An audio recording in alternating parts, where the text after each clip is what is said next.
ការភ័យខ្លាចអល់ឡោះគឺជាការភ័យខ្លាចដែលកើតចេញពីក្តីស្រឡាញ់មានន័យថាម៉េចគឺជាការភ័យខ្លាចដែលកើតចេញពីក្តីស្រឡាញ់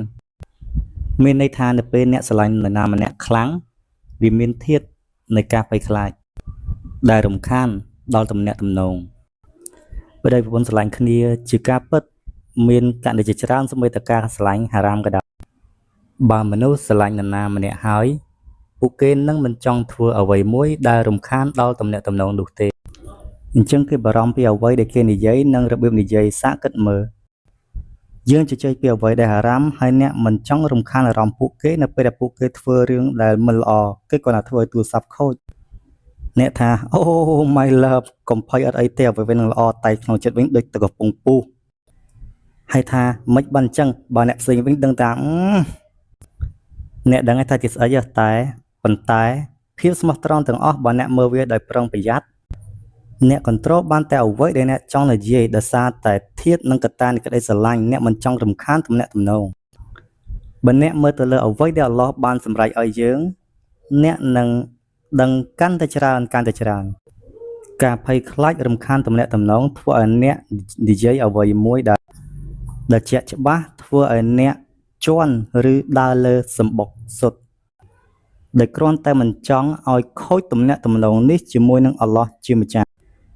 យើងគួរតែធ្វើឲ្យអល់ឡោះជាម្ចាស់ស្រឡាញ់យើងកាន់តែខ្លាំងហើយយើងភ័យខ្លាចធ្វើឲ្យទ្រង់ខឹងយើងខ្លាចទ្រង់ដាក់ទរណកម្មយើងហើយយើងភ័យខ្លាចដើរខុសផ្លូវក្នុងទំនាក់ទំនងរវាងយើងនិងអល់ឡោះ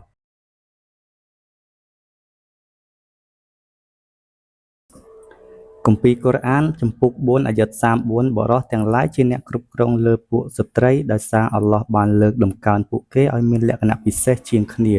និងដោយសារតែបរិសុទ្ធមានភារកិច្ចផ្គត់ផ្គង់ទ្រព្យសម្បត្តិរបស់ពួកគេដល់ប្រពន្ធស្ត្រីគ្រប់លក្ខនោះគឺជាស្ត្រីដែលគោរពប្រតិបត្តិចំពោះអល់ឡោះជាស្ត្រីដែលថែរក្សាអ្វីៗពេលប្តីមិននៅព្រោះអល់ឡោះបានថែរក្សាពួកនាង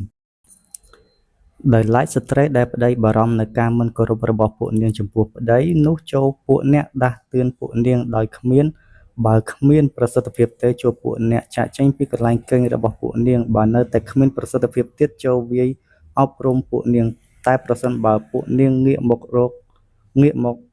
គោរពប្រតិបត្តិតាមប្តីវិញ